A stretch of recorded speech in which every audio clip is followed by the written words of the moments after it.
Hello ವೀಕ್ಷಕರೇ, ಎಲ್ಲರಿಗೂ ನಮಸ್ಕಾರ. ಭಾರತಿ ಕಿಚನ್ಗೆ ಸ್ವಾಗತ. ನಾನು ಇವತ್ತು ಹಯಗ್ರೀವ ಅಥವಾ ಮಡ್ಡಿ ಮಾಡೋದನ್ನ ತೋರಿಸ್ತಾ ಇದ್ದೀನಿ. ಈಗ ಮಾಡೋದು ಹೇಗೆ ಅಂತ ನೋಡೋಣ ಬನ್ನಿ. ಅದಕ್ಕೆ 1 ಕಪ್ ಕಡಲೆಬೇಳೆ ತಗೊಂಡಿದ್ದೀನಿ. ಈಗ ಇದನ್ನ ನೆನೆಸ್ಕೋಬೇಕು. ನಾನಿಲ್ಲಿ ಮೊದಲೇ ಒಂದು ಪಾತ್ರೆಗೆ ಕಡಲೆಬೇಳೆನ ಹಾಕಿ ಒಂದೆರಡು ಸಲ ಚೆನ್ನಾಗಿ ತೊಳೆದು ಸುಮಾರು 2 ಗಂಟೆ ನೆನೆಸಿ ಇಟ್ಟಿದ್ದೆ. ಈ ತರ ನೆನೆಸೋದ್ರಿಂದ ನಾವು ಕುಕ್ಕರ್ ನಲ್ಲಿ ಬೇಯಿಸುವಾಗ ಬೇಗ ಬೇಯುತ್ತೆ. ನೀವು ಬೇಳೆನ ನೆನೆಸದೆ ಹಾಗೆ ಬೇಯಿಸೋದಾದ್ರೆ ಸುಮಾರು 4 ರಿಂದ 5 ವಿಷಲ್ ಕೂಗಿಸ್ಕೋಬೇಕು. ಮೊದಲೇ ಈ ತರ ನೆನೆಸ್ಕೊಂಡ್ರೆ 2 ವಿಷಲ್ ಕೂಗಿಸ್ಕೊಂಡ್ರೆ ಸಾಕಾಗತ್ತೆ. ಈಗ ಇದರಲ್ಲಿರೋ ನೀರ್ನ ಒಂದು ಪಾತ್ರೆಗೆ ತೆಕ್ಕೋಬೇಕು. ಈಗ ಬೇಯಿಸೋದಕ್ಕೆ ನೆನೆಸಿರೋ ಕಡಲೆಬೇಳೆನ ಒಂದು ಕುಕ್ಕರ್ಗೆ ಹಾಕ್ತಾ ಇದ್ದೀನಿ. ಈಗ ಇದಕ್ಕೆ ಸುಮಾರು 1 ರಿಂದ 2 ಲೋಟ ನೀರ್ ಹಾಕ್ತಾ ಇದ್ದೀನಿ. ಅಂದ್ರೆ ಬೇಳೆ ಮುಳುಗುವಷ್ಟು ನೀರ್ನ ಹಾಕೊಂಡು ಕುಕ್ಕರ್ ಮುಚ್ಚಳ ಮುಚ್ಚಿ 2 ವಿಷಲ್ ಬರ್ಸ್ಕೋಬೇಕು. ನೋಡಿ, ಈಗ ಕುಕ್ಕರ್ 2 ವಿಷಲ್ ಆಗಿ ಸ್ಟೀಮ್ ಹೋಗಿದೆ. ಈಗ ಒಂದು ಚಮಚದಲ್ಲಿ ಬೇಳೆನ ತಗೊಂಡು ಒಂದು ಬೇಳೆನ ಪ್ರೆಸ್ ಮಾಡಿ ತೋರಿಸ್ತಾ ಇದ್ದೀನಿ. ನೋಡಿ ಎಷ್ಟು ಚೆನ್ನಾಗಿ ಬೆಂದಿದೆ ಅಂತ. ಬೇಳೆ ಚೆನ್ನಾಗಿ ಬೆಂದಿರ್ಬೇಕು, ಆದ್ರೆ ಪೂರ್ತಿ ಕರಗಬಾರ್ದು. ಈಗ ಇದ್ರಲ್ಲಿರೋ ನೀರ್ನ ತೆಗಿಯೋದೇನ್ ಬೇಡ, ಹಂಗೇನೆ ಇರ್ಲಿ. ಈಗ ಇದಕ್ಕೆ 1 ಕಪ್ ಜೋನಿ ಬೆಲ್ಲ ಹಾಕ್ತಾ ಇದ್ದೀನಿ. ಇದರಲ್ಲಿ ಕಸ ಕಡ್ಡಿ ಏನು ಇರಲ್ಲ, ಹಂಗಾಗಿ ಸೋಸೋ ಅವಶ್ಯಕತೆ ಇರಲ್ಲ. 1 ಕಪ್ ಕಡಲೆಬೇಳೆಗೆ 1 ಕಪ್ ಬೆಲ್ಲ ಸಾಕಾಗತ್ತೆ. ನೀವೇನಾದ್ರೂ ಸಿಹಿನ ಜಾಸ್ತಿ ಇಷ್ಟಪಡೋದಾದ್ರೆ ಇನ್ನೊಂದು 1/4 ಕಪ್ ಎಕ್ಸ್ಟ್ರಾ ಹಾಕೋಬಹುದು. ಬೆಲ್ಲ ಹಾಕಿದ್ಮೇಲೆ ಒಂದ್ಸಲ ಚೆನ್ನಾಗಿ ಮಿಕ್ಸ್ ಮಾಡ್ಕೋಬೇಕು. ಮಿಕ್ಸ್ ಮಾಡ್ಕೊಳ್ಳುವಾಗ ನೀರ್ ಬಿಟ್ಕೊಳತ್ತೆ, ತೊಂದ್ರೆ ಏನು ಇಲ್ಲ. ಮತ್ತೆ ಬೇಯಿಸ್ಬೇಕು, ಬೇಯಿಸುವಾಗ ಗಟ್ಟಿ ಆಗತ್ತೆ. ನೀವು ಬೇರೆ ಬೆಲ್ಲ ಬಳಸಿದ್ರೆ ಅದನ್ನ ಕರಗಿಸಿ ಸೋಸಿ ತಗೋಬೇಕಾಗತ್ತೆ. ನೋಡಿ, ಈಗ ಬೆಲ್ಲದ ಜೊತೆ ಬೇಳೆ ಚೆನ್ನಾಗಿ ಮಿಕ್ಸ್ ಆಗಿದೆ. ಈ ತರ ಮಿಕ್ಸ್ ಮಾಡುವಾಗ ಬೇಳೆ ಕರಗಬಾರ್ದು. ಈಗ ಸ್ಟವ್ ನ ಆನ್ ಮಾಡಿ ಮಧ್ಯಮ ಉರಿನ ಇಟ್ಕೊಂಡು ಇದ್ರಲ್ಲಿರೋ ನೀರಿನ ಅಂಶ ಗಟ್ಟಿ ಆಗೋ ತನಕ ಕುದಿಸ್ಕೋಬೇಕು. ಈಗ ಇದಕ್ಕೆ 1 ಕಪ್ ಹಸಿ ತೆಂಗಿನ ತುರಿ ಹಾಕ್ತಾ ಇದ್ದೀನಿ. ಈ ತರ ಕುದಿಯುವಾಗ ತೆಂಗಿನ ತುರಿನ ಸೇರ್ಸೋದ್ರಿಂದ ಹಯಗ್ರೀವ 1-2 ದಿನ ಇಟ್ರು ಹಾಳಾಗಲ್ಲ.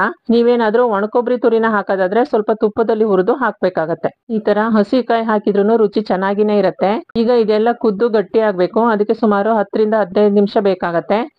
ನೋಡಿ, ಈಗ ಸುಮಾರು 5 ನಿಮಿಷ ಆಗಿದೆ. ಮೊದ್ಲಿಗಿಂತ ಇದ್ರಲ್ಲಿರೋ ನೀರಿನ ಅಂಶ ಕಡಿಮೆ ಆಗಿದೆ. ಮಧ್ಯ ಮಧ್ಯ ಈ ತರ ಕೈ ಆಡಿಸ್ಕೋತಾ ಇರ್ಬೇಕಾಗತ್ತೆ, ಇಲ್ಲ ಅಂದ್ರೆ ತಳ ಹಿಡಿಯೋ ಸಾಧ್ಯತೆ ಇರತ್ತೆ.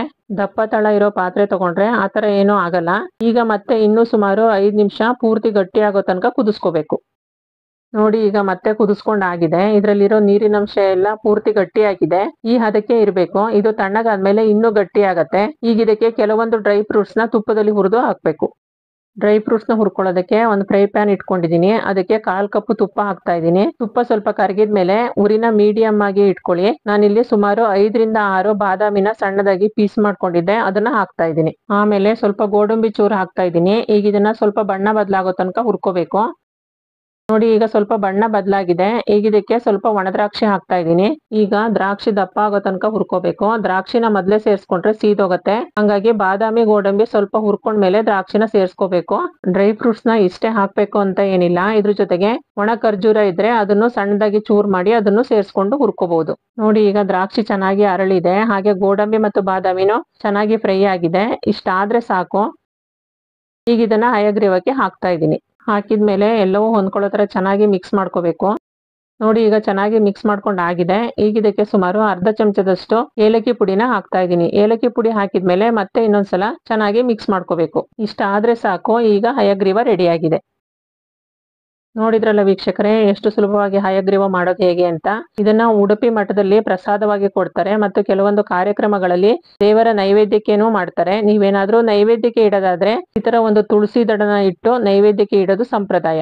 ನೀವು ಒಂದ್ಸಲ ಈ ತರ ಮಾಡಿ ನೋಡಿ. ಹಾಗೆ ಹೇಗ್ ಬಂತು ಅಂತ ಕಮೆಂಟ್ ಮಾಡಿ. ನೀವೇನಾದ್ರೂ ಮೊದಲನೇ ಸಲ ನಮ್ಮ ಚಾನೆಲ್ ನ ನೋಡ್ತಾ ಇದ್ರೆ ಸಬ್ಸ್ಕ್ರೈಬ್ ಮಾಡ್ಕೊಳ್ಳಿ. ಹಾಗೆ ನಿಮ್ಮ ಫ್ಯಾಮಿಲಿ ಫ್ರೆಂಡ್ಸ್ಗೆಲ್ಲ ಶೇರ್ ಮಾಡಿ. ಈ ವಿಡಿಯೋ ನೋಡಿದ್ದಕ್ಕಾಗಿ ಧನ್ಯವಾದಗಳು.